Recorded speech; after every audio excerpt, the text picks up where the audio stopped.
사랑하는 여러분, 오늘은 창세기 시리즈 설교 다 이루기까지 오늘 마지막 설교입니다. 야곱의 인생 다 이루기까지의 주제는 야곱의 인생이었습니다. 야곱의 인생을 통해서 하나님이 베풀어 주신 은혜를 다 이루기까지 이 시리즈 설교를 들으면서 참 은혜를 많이 받았습니다. 야곱의 인생이 이제 끝납니다. 창세기 49장 33절을 읽겠습니다. 야곱이 아들에게 명하기를 마치고 그 발을 침상에 모으고 숨을 거두니 그 백성에게로 돌아갔더라. 아멘. 야곱이 이제 돌아갑니다. 어디로 돌아갑니까? 누구에게로 돌아갑니까? 하나님께로. 이제 하나님께로 돌아갑니다. 근데 하나님께서는 이 야곱의 마지막 이야기를 통해서 우리에게 어떤 깨달음을 주시고자 하시는가 하는 것입니다. 오늘 말씀 마지막 말씀입니다. 이 말씀을 한 말씀 들으면 10말씀을 깨닫고 그리고 큰 은혜가 임하기를 주님의 이름으로 축복합니다. 사랑하는 여러분, 파란만장했던 야곱 인생 아닙니까? 바로 왕 앞에 서서 나는 나이가 130인데 험악한 인생을 살았다고 고백했던 바로 이 야곱의 인생입니다. 사랑하는 여러분, 인생은 누구나 앞서거니 뒤서거니 하면서 마지막을 맞이하게 되어 있습니다. 누구도 죽음을 피할 수는 없는 것이고 언젠가는 그 자리에 서게 되는 것 아니겠습니까? 창세기 48장을 보면은 요셉이 아버지가 병들었다는 말을 듣고 두 아들 므낫세, 에브라임을 데리고 아버지한테 옵니다. 근데 야곱이 나이가 많아서 눈이 어두워져서 보지를 못하는 것이에요. 그래서 요셉이 두 아들을 이끌어가지고 아버지 앞에 나옵니다. 야곱은 이 손주들을 입을 맞추고 그들을 안고, 그리고 요셉은 아버지 앞에 엎드려서 절하고, 또 야곱은 요셉의 두 아들을 축복하는 장면이 나옵니다. 그리고 49장으로 가면은 이제 야곱이 죽을 날이 다 되었기 때문에 자기 아들을 다 불러서 축복하는 장면이 나옵니다. 장자 르우벤, 그 다음 시몬, 그 다음 레위, 그 다음 유다, 그 다음 서불론, 그 다음 이사갈, 그 다음 단, 그 다음 갓, 그 다음 아셀, 그 다음 납달리, 그 다음 요셉, 그리고 마지막으로 베냐민입니다. 이 12아들을 다 불러서 야곱이 다 축복을 합니다. 죽음을 준비하는 야곱의 모습입니다. 죽음을 앞둔 야곱은 차분하게 그리고 담담하게 죽음을 지금 준비하고 있는 모습을 볼 수 있습니다. 야곱은 곧 다가오는 죽음을 어떻게 생각했을까 하는 것입니다. 창세기 49장 29절을 읽겠습니다. 그가 그들에게 명하여 이르되 내가 내 조상들에게로 돌아가리니 나를 햇사람 에브론의 밭에 있는 굴에 우리 손주와 함께 장사하라. 아멘. 야곱이 생각하는 죽음은 조상에게로 돌아가는 것입니다. 죽음이 끝이 아니고 조상에게로 돌아가. 한 번 죽는 것은 정한 것이고 그 다음은 심판이 있다고 했습니다. 하나님의 심판대 앞에 다 서게 됩니다. 죽음 이후에는. 그리고는 영원한 삶이 펼쳐지게 되는 것입니다. 영원한 천국, 영원한 지옥, 영원한 죽음이 있는 것입니다. 사랑하는 여러분, 그렇다면 우리는 내 삶을 통해서, 우리의 삶을 통해서 이 땅에 무엇을 이루기 위해서 연연하는 게 아니라 우리가 현명하게 이 땅을 살면서 판단해야 하는 것은, 이 땅에 잠시 잠깐 사는 것은 하늘의 상급을 쌓기 위해서 우리가 이 땅에 살아야 한다는 목적을 분명히 다시 한번 깨달아야 할 줄로 믿습니다. 아멘이십니까? 사랑하는 여러분, 이 땅에 잠시 잠깐 사는 것은 아버지의 뜻을 이루기 위해서, 나를 창조하시고 나를 만드시고 나를 보내신 목적을 이루기 위해서 이 땅에 사는 것이고, 그리고 야곱은 아들들에게 자기가 죽으면은 햇사람 에브론의 밭에 있는 그 굴에다가 우리 선조들과 함께 장사를 해달라, 그렇게 당부를 합니다. 햇사람 에브론의 밭입니다. 햇사람 에브론의 밭. 아브라함이 햇사람 에브론에게 샀습니다. 그곳에는 굴이 있고, 그리고 이 굴에 아내 사라가 매장을 떼었습니다. 그러니까 왜 굴을 샀느냐면 아내 사라의 묘지로 서기 위해서, 아내 사라의 매장을 위해서 샀습니다. 흔히 이것을 막벨라 굴이라고 합니다. 창세기 23장 19절을 읽겠습니다. 그 후에 아브라함이 그 아내 사라를 가나안 땅 마므레 막벨라 굴에 장사하였더라. 마므레는 곧 헤브론이라. 아브라함이 하나님께로부터 약속의 땅을 받았습니다. 그 약속의 땅이 가나안입니다. 그런데 아브라함은 일평생 유리하면서 살았습니다. 일평생 떠돌면서 살았습니다. 그가 소유했던 땅은 작은 무덤 하나입니다. 근데 땅의 소유주였던 헤브론, 그러니까 이 땅을 매장지로 묘지로 서겠다고 하니까 아브라함에게 대가 없이 이 땅을 주려고 했습니다. 그런데 아브라함이 땅값을 치릅니다. 은 400세겔을 달아서 에브론에게 주고 성문에 들어온 모든 해 족속이 보는 데서 이 밭과 거기에 속한 굴과 그 주위에 뚫린 이 모든 나무들이 다 아브라함의 소유라는 것을 확정합니다. 왜 아브라함이 이 땅을 값을 치르고 이 땅을 샀을까? 왜 값을 치르고 그냥 주려고 하는데도 값을 치르고 영원한 자기의 소유로 한 까닭이 무엇이겠습니까? 이것은 아브라함이 가지고 있는 믿음의 표현인 것입니다. 이 땅이 하나님께서 약속하신 대로 이 자손들에게도 영원한 기업이 될 것이라는 굳은 믿음이 아브라함에게 있었기 때문입니다. 그래서 이 땅값을 치르고 자기의 소유로 삼았던 것입니다. 창세기 49장 31절을 함께 읽겠습니다. 아브라함과 그 아내 사라가 거기 장사되었고 이삭과 그 아내 리브가도 거기 장사되었고 나도 레아를 그곳에 장사하였노라. 아브라함이 하나님, 이삭의 하나님, 야곱의 하나님 아니십니까? 그래서 아브라함의 그 믿음이 이삭에게로, 이삭에서 또 그 믿음이 야곱에게로 이렇게 전해지는 모습을 볼 수 있습니다. 하나님의 약속함을 사모하는 아브라함, 그래서 그 아브라함은 그 아내 사라를 거기에 장사합니다. 이삭도 그 아내 리브가를 거기에 장사합니다. 야곱도 그 아내 레아를 그곳에 장사합니다. 그리고 죽음을 앞두고 있는 이 순간에 그 밭의 위치를 자식들에게 설명하고 자신의 뼈를 반드시 그곳에 묻어달라고 말하고 있는 것입니다. 이 땅이, 이 가나안이 그 조상과 그리고 자신과 그리고 그 자손들에게 하나님이 주신 땅이라는 사실, 이 하나님의 약속에 대한 확실한 믿음을 가지고 있다는 사실을 보여주는 것입니다. 이 순간에 야곱에게 중요한 것은 자신의 죽음이 아닙니다. 반드시 이루어질 하나님의 약속의 말씀인 것입니다. 자신은 이 땅을 떠나서 이제 조상에게로 갑니다. 이제 죽음을 통해서 이제 떠나게 됩니다. 지금 약속을 보지 못하고 야곱은 떠납니다. 그러나 그 땅에 장사되어서 여전히 그 약속의 말씀 안에서, 그 언약 안에서 동참하고 싶어하는 그 마음, 반드시 이루어질 하나님의 약속을 기대하는 마음을 보여주는 것이 바로 이겁니다. 사랑하는 여러분, 퀴슈라는 작가가 쓴 사랑의 약속이라는 단편 소설이 있습니다.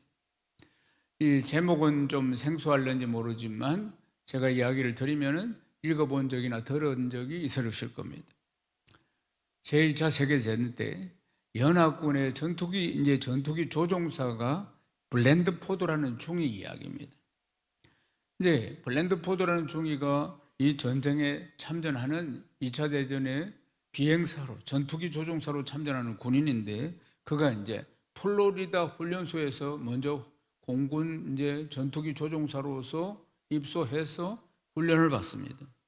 근데 훈련받는 군인들을 위해서 보내진 이제 사람들이 이 시간 날 때 읽어보라고 보내준 책들이 쭉 있는데, 그 책 중에 인간의 굴레라는 책을 보게 됩니다. 쉬는 시간에 인간의 굴레라는 책을 딱 보게 되는데, 그 책을 보니까 그 책을 이제 기정을 하는 한 여인의 메모가 이래저래 적혀 있었습니다. 근데 이 군데군데 이렇게 적혀 있는 이 여인의 메모 글이 굉장히 훈련소에서 위로가 되는 겁니다.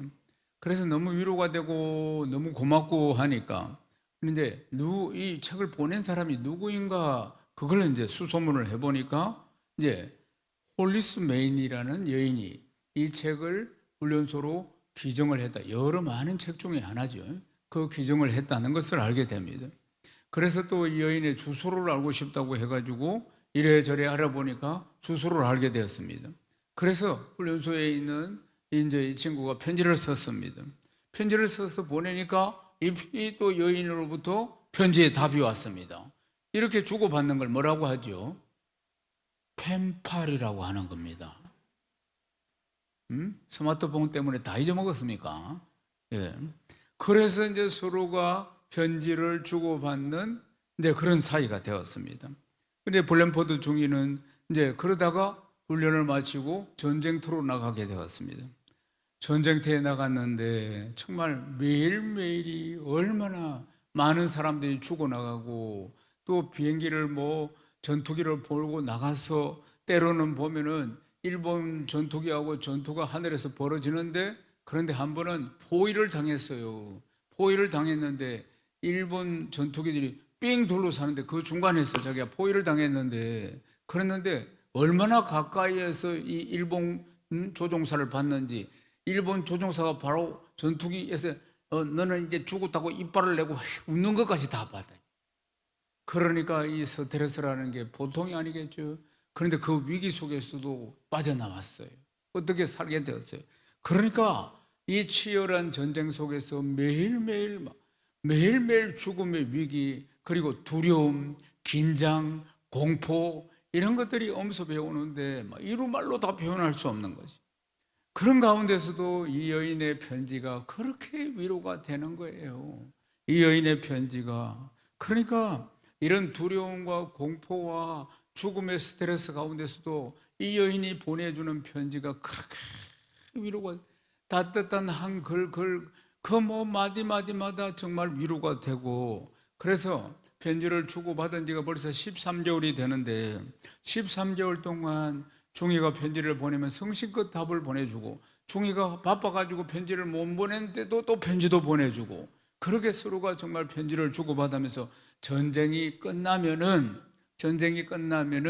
꼭 만나보자고 서로 원래 펜팔하면 만나는 거 아니겠어요? 마지막은 그래서 이제 다 약속을 했어요. 전쟁이 끝나면 만나보자고 그렇게 이제 약속을 했어요.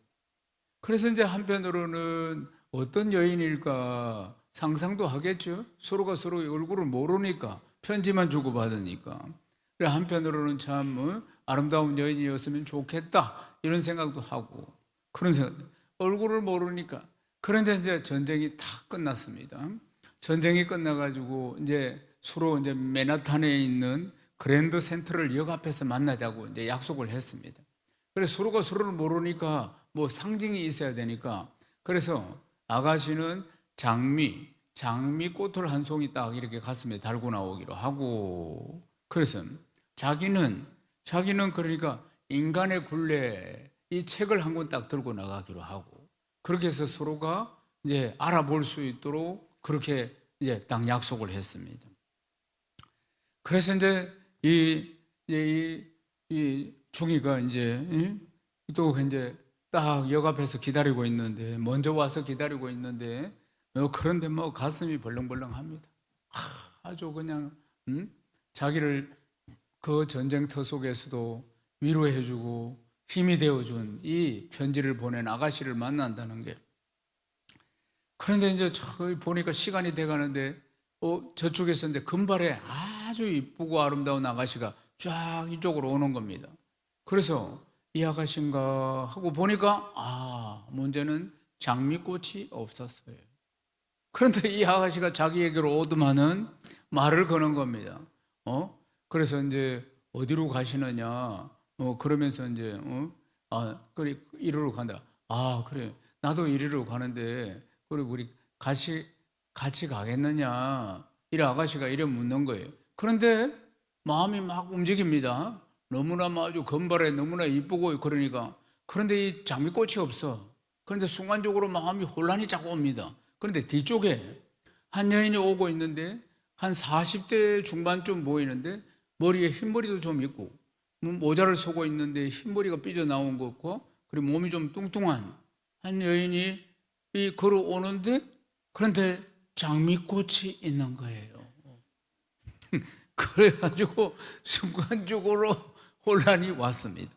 이 금발의 이쁜 여인이 자기하고 같이 방향이 같으면 같이 가자고 하는데 순간적으로 유혹이 왔어요. 순간적으로 마음이 흔들렸어요. 그렇지만은 마음을 다잡았습니다. 내가 저 여인이 보내준 편지로 인해서 내가 얼마나 이 전장 속에서 힘을 얻었는가, 얼마나 고마운 사람인가. 그러면서 자기가 다시 마음을 다잡고, 그리고 장미꽃을 단 뚱뚱한 이 40대 여인이 가까이 다가오니까 그에게 인사를 했습니다. 인사를 하면서 자기는 브랜드포드 중입니다. 인사를 탁 했어요. 그리고는 자기가 들고 있는 인간의 굴레라는 책을 탁 보여줍니다. 브랜드포드 중입니다. 그러면서 이제 너무너무 정말 감사합니다. 메이넬, 이 이름이 메이넬 양이시죠. 그렇게 보면서 정말 제가 전쟁터 속에서 너무너무 그 편지를 통해서 위로를 많이 받고 힘을 얻었습니다. 이렇게 만나뵙게 돼서 너무너무 감사합니다. 제가 고마운 마음으로 저녁 식사를 대접하고 싶습니다. 그러니까 이 여인이 말을 했습니다. 젊은이, 나는 지금 무슨 일인지 잘 모르겠어. 방금 지나간 저 금발의 초록색 입은 저 처녀가 내한테 잠시만 장미꽃을 좀 달고 있으라고 했어. 그래서 내가 이 장미꽃을 지금 달고 있는 거예요. 그런데 이제 당신이 말을 걸면은 그리고 같이 어디를 가자고 하면은 그러면은 자기가 금발이 이야기하기를 저 레스토랑에서 기다리고 있다고 그렇게 이야기해 달라고 했어요. 그러면서 일종의 이건 테스트, 시험이라고 이야기를 한 거예요. 그러니까 이 중년 여인이 자기 아들도 군에 2명이나 있기 때문에 그래서 군에 가 있는 이 사람들이 일어나는 일들이니까 도와준다는 마음으로 자기가 이 장미꽃을 달고 이래 있다는 거예요. 그러니까 당신이 만나려고 하는 사람은 방금 그 여인이니까 그 레스토랑으로 가라고 그렇게 이야기를 했다는 것입니다. 사랑하는 여러분, 이제 본문으로 돌아와서 정신을 차리기 바랍니다. 야곱이 하나님으로부터 약속을 받았습니다. 언약을 받았습니다. 하나님을 잘 알지 못했기 때문에 험악한 세월을 보내기도 했습니다. 사랑하는 여러분, 그러나 언약의 하나님은 항상 그의 곁에 있었습니다. 절망의 순간에도 아무것도 할 수 없다고 느껴지는 순간에도 우리 주님은 언약하신 대로 오늘 큰 말씀의 주제처럼 다 이루기까지 항상 함께 하시고 도우시는 하나님이셨다는 사실입니다. 죽음을 앞둔 이때 야곱에게 중요한 것은 신실하신 하나님의 언약인 것입니다. 막벨라굴, 그곳에 묻히고자 하는 열망은 언약을 사모하는, 약속의 말씀을 사모하는 그 열망을 지금 말하는 것입니다. 반드시 이루어질 하나님의 언약을 사모하는 열망, 그 열망이 막벨라굴에 묻히는 것입니다. 사랑하는 여러분, 다른 무슨 약속이 중요하겠습니까? 야곱은 당장 죽음이 눈앞에 다가왔습니다. 이 약속을 소망하면서 자신을 막벨라굴에 매장해 달라고 자식들에게 지금 이야기를 하고 있는 것입니다. 사랑하는 여러분, 하나님의 약속의 말씀을 우리도 받았습니다. 하나님의 언약의 약속을 말씀을 우리도 받았는데 그것이 나에게, 오늘을 살아가는 나에게 얼마나 가치가 있는 겁니까? 내 인생을 다 내어줄 만큼 가치를 가지고 있습니까? 내 목숨까지도 기꺼이 내어줄 만큼 가치를 인정합니까?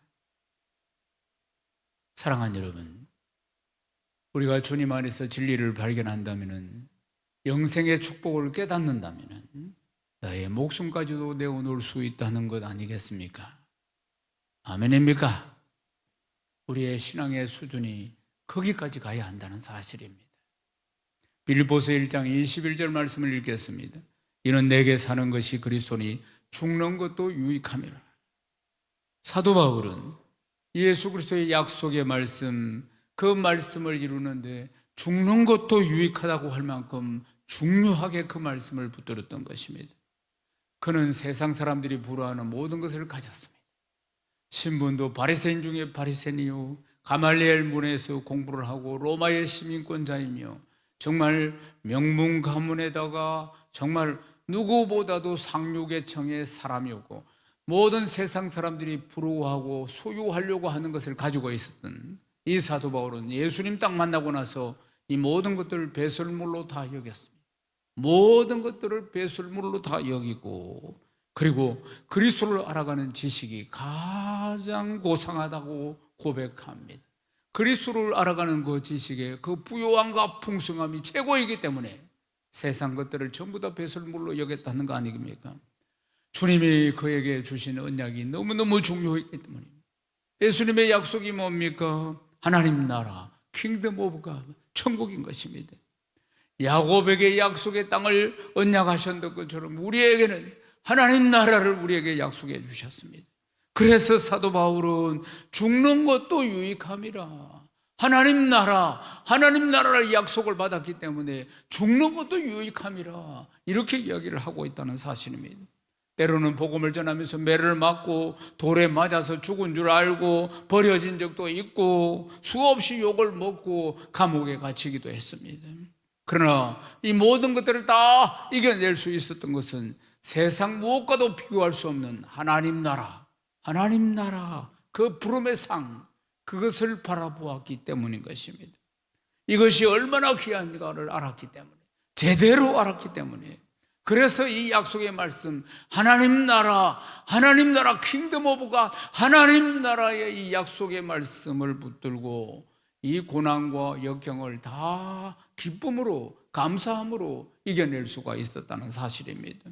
사랑하는 여러분, 7살 된 아이가 있었습니다.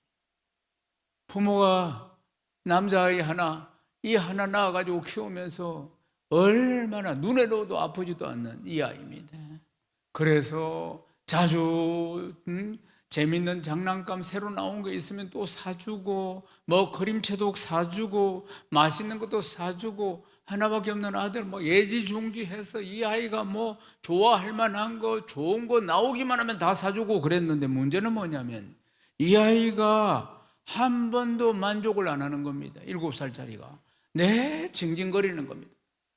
좋다고 해서 다른 아이들은 뭐 이걸 못 가져서 난리를 치는데, 그걸 사서 줘도 한 번도 이 7살짜리가 만족해 하는 법이 없고 늘 징징거리는 거예요.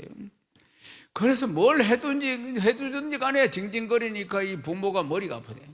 이놈을 어떻게 하면 만족을 시킬 수 있을까? 그래서 두 사람이 궁리한 것이, 세상에서 가장 큰 장난감 백화점이 있어요. 1층, 2층, 3층이 전부 다 장난감을 파는 백화점이에요. 여기다 데려다 놓고, 그러니까 지가 원하는 걸 고르게 하면은 만족이 안 있겠나? 이 부부가 의논해가지고 요놈을 데리고 백화점을 갔습니다. 그래서 장난감 백화점에 가서 1층, 2층, 3층 태산 같은 장난감이 쌓여있는 그곳에 다 풀어놔서 1시간 동안 네가 1층, 2층, 3층 다니면서 네 마음에 드는 건 다 사라, 다 사줄 테니까 네가 한번 찾아봐라. 1시간 뒤에 엄마 아빠 올게. 그랬어요. 그래요. 그리고 1시간 뒤에 이제 애를 찾으러 갔습니다. 이제는 뭐 이 수많은 장난감 속에서 지 원하는 걸 찾아서 이제 만족해 하지 않겠나. 그래서 1층에 보이 없어요. 2층에 보이 없어. 3층에 보니까 저 구석에 있어요. 그 구석에, 그래서 가까이 뭘 하나 들고 있어. 아, 이거 찾았구나. 그래서 또 주변에 보니까 막 장난감이 흩어져 있어. 방바닥에 앉아가지고 그런데 가까이 보니까 이게 울고 있어요. 막 징징거리면서. 장난감은 주변에 흩어져 있는데, 그런데 이 아이 손에는 멋진 소방차가 하나 딱 들려 있어요. 그래서 이 부모가 가까이 다가가니까 이놈이 늘 하던 짓대로 불평을 터뜨리면서 막 목이 터져라고 막 우는 거예요. 와, 울어요. 그러면서 하는 소리가, 난 노란색 소방차를 갖고 싶단 말이야. 빨간색 소방차는 너무 헌에 빠져서 누구나 다 가지고 있어. 이거는 이러면서 울더라는 겁니다. 조용하네요. 영적으로 우리도 이런 시절이 있었다는 사실. 우리도 영적으로 어렸어.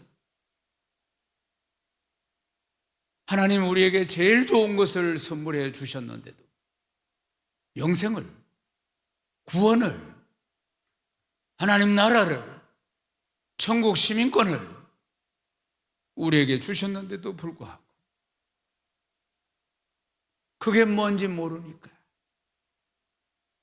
장난감 달라고 영적으로 어린 7살짜리가 되어서 먹고 사는 것 달라고, 내 원하는 것 달라고. 사랑하는 여러분, 하나님의 은혜를 깨달으면 깨달을수록, 내가 영적으로 성장하면 성장할수록 성령께서 내 안에 계셨어요. 나를 변화시키면 변화시킬수록 하나님의 사랑이 얼마나 크고 놀라운 것인지를 깨닫게 되는 줄로 믿습니다. 인생도 철없고 어릴 때는 모르다가 세월이 지나서 성장을 하면은 사랑은 내리사랑이라 부모의 사랑을 그때서야 깨닫는 것처럼 하나님의 그 크신 사랑도 마찬가지인 것입니다.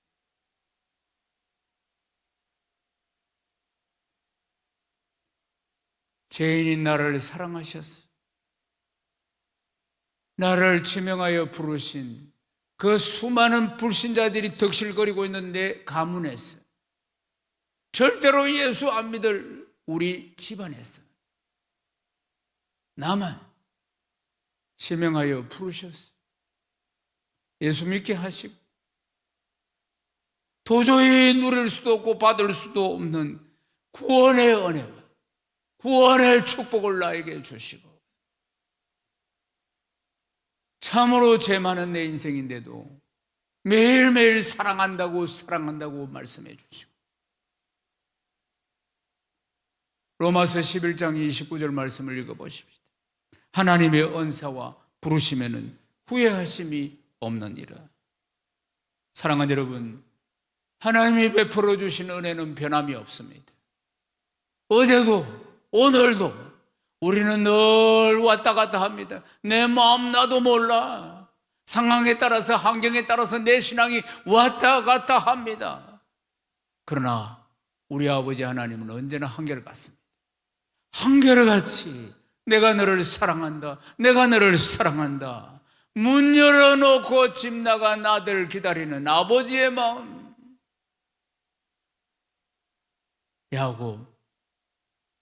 야곱은 참으로 얕게 잔머리로 인생을 살았습니다. 어떤 관점에서 보면은 참 얄미운 인생입니다. 그런데도 하나님은 그를 붙드셨어. 연약한 그 모습 그대로 붙드셔가지고 다 이루기까지 하나님이 떠나지 않으시고 그 약속의 말씀을 그대로 다 이루시기까지 함께 하신 야곱의 인생을 보십시오. 상상도 할 수 없는 은혜를 베풀어 주신 야곱의 인생입니다. 이번에 주제가 왜 야곱이었을까요? 야곱이나 우리나 비슷하기 때문입니다. 사랑하는 여러분, 이 언약에 대한 믿음이 야곱으로서 끝나지 않습니다. 이 자녀들에게까지 언약의 축복이 이어지는 모습을 보십시오. 야곱이 이삭에게, 이삭은 아브라함에게, 아브라함의 하나님, 이삭의 하나님, 야곱의 하나님, 이 신앙의 유산을 물려받았듯이 이제 요셉에게로 물려지는 것입니다. 요셉은 아버지 야곱과 마찬가지로 하나님의 약속을 신실하게 붙듭니다. 애굽의 종으로 팔려왔어도 그 믿음을 잃지 않고 약속을 붙든 사람이 요셉입니다. 노예 시장으로 팔려왔습니다. 보디발 장군이 노예 하나 사러 왔는데 보니까 세상에 노예 시장에 그런 얼굴은 처음 봤어요. 빛나는 얼굴을 본 겁니다. 빛나는 얼굴을. 요셉이 그 노예 형들의 배신 속에서, 형들의 배신 속에서 뼈대 있는 가문의 아들이 이 지금 노예로 팔려온 거 아니겠습니까? 사람이 원한이 뭉치고 막 속이 상하면 얼굴이 뒤틀어집니다. 얼굴에 다 나타나지. 분노가, 내 반드시 살아가서 형들을 다 복수하리라, 이런 마음들로. 그렇지 않겠어요? 그런데도 얼굴이 빛이 났다. 평강으로 빛이 났다는 겁니다. 사랑하는 여러분, 약속의 말씀을 붙들었기 때문에 그 상황 가운데서 그 사람이 요셉입니다. 야곱이 죽은 뒤에 요셉이 그 아버지 가족들과 함께 거주하면서 110세를 삽니다. 아들 에브라임의 자손 3대를 보고 므낫세의 아들 마길의 아들도 요셉스라에서 다 양육받습니다. 다 이루기까지 떠나지 아니하시는 하나님의 은혜를 경험하고 그렇게 요셉이 살았습니다.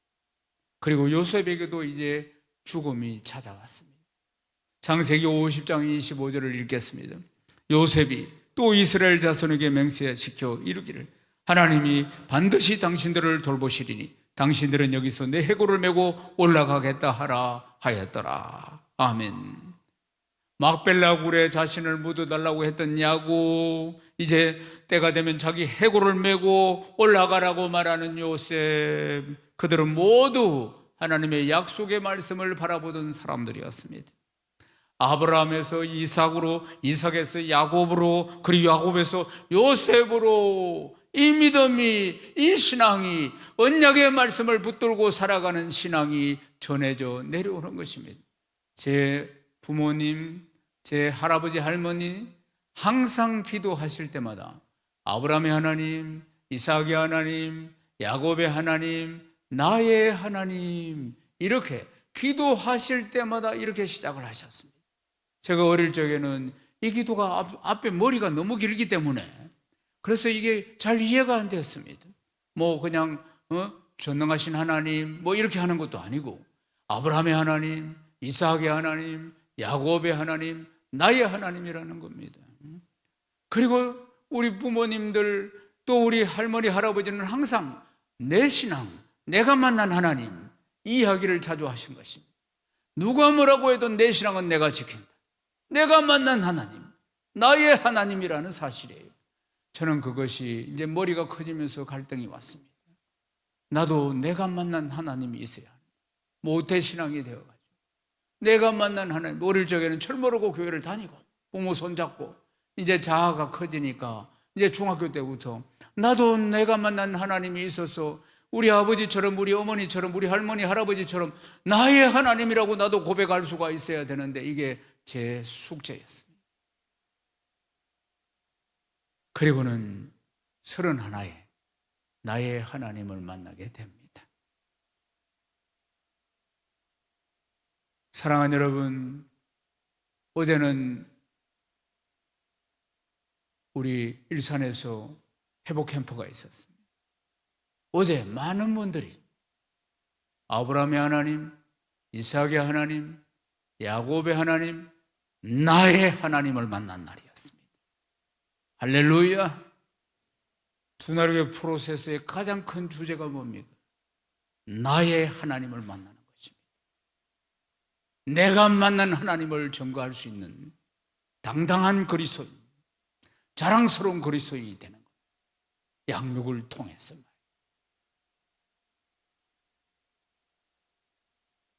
사랑하는 여러분, 미국의 조지아 주립대학의 경제학 박사인 토마스 스탠리 교수라는 분이 있습니다. 이 교수가 부의 세습에 대해서 연구를 해가지고 발표를 했습니다. 미국을 움직이는 억만장자들, 이들의 성장 과정과 흥망성쇠에 대한 역사를 연구를 했습니다. 그 결과로 미국의 재벌 중에 80%는 중산층 또는 노동자 출신이라는 사실을 발견해냅니다. 부모로부터 기업을 물려받은 부자는 겨우 20%에 불과하다는 겁니다. 그런데 이 자수성가한 사람들의 공통점이 뭐냐면은 부모로부터 유산을 받는 게 아니고, 그러니까 이들이 중산층 또는 노동자 출신이라 이 말입니다.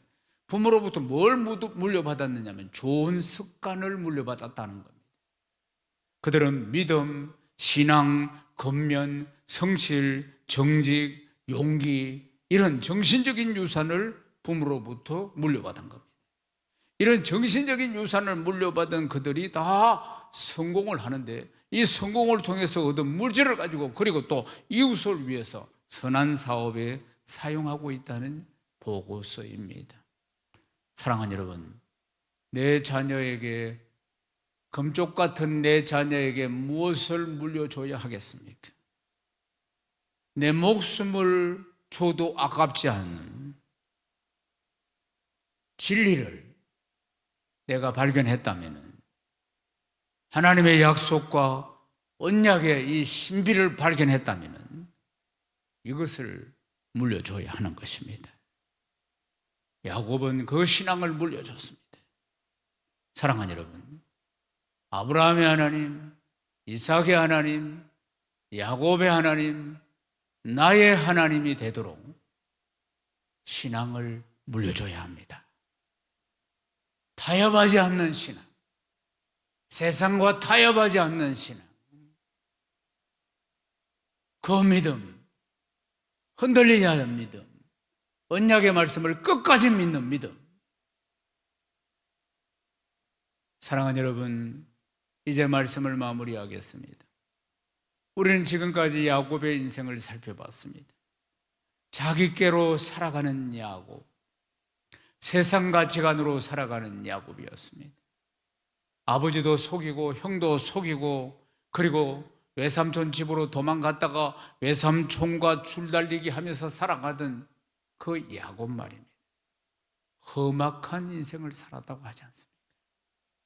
그런데 그 험악한 인생을 살아가는 야곱에게는 언약의 하나님이 항상 계신 것입니다. 다 이루기까지, 그 약속을 다 이루기까지 신실하신 하나님의 은혜가 야곱에게 항상 있었다는 사실입니다.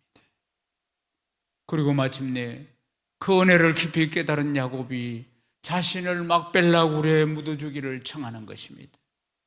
이 믿음의 유산은 아브라함에서 이삭으로, 이삭에서 야곱으로, 야곱에서 요셉으로 이어져서 요셉도 내 해골을 메고 약속의 땅으로 가기를 바란다, 그렇게 유언을 남긴 거 아니겠습니까?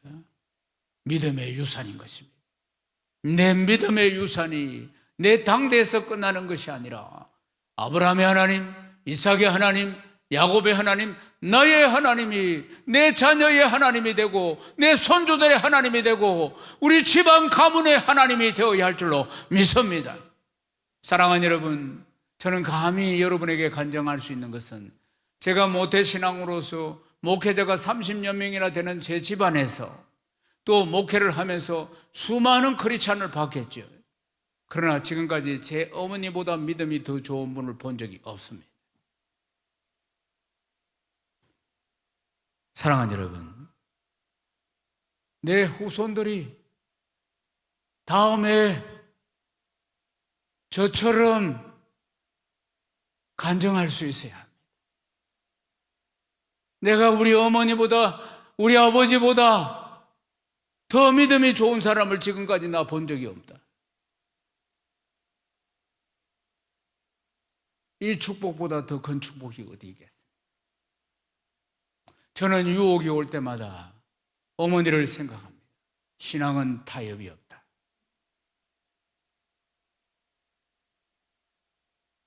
사랑하는 여러분, 우리의 인생이 때로는 험악한 인생과 같을지라도 이루시는 하나님, 다 이루시는 하나님, 신실하신 하나님을 바라보시기를 주님의 이름으로 축원합니다.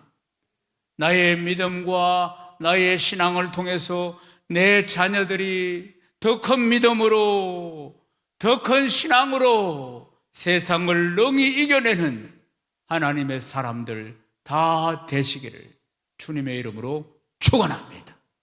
축원합니다. 하나님께 영광입니다.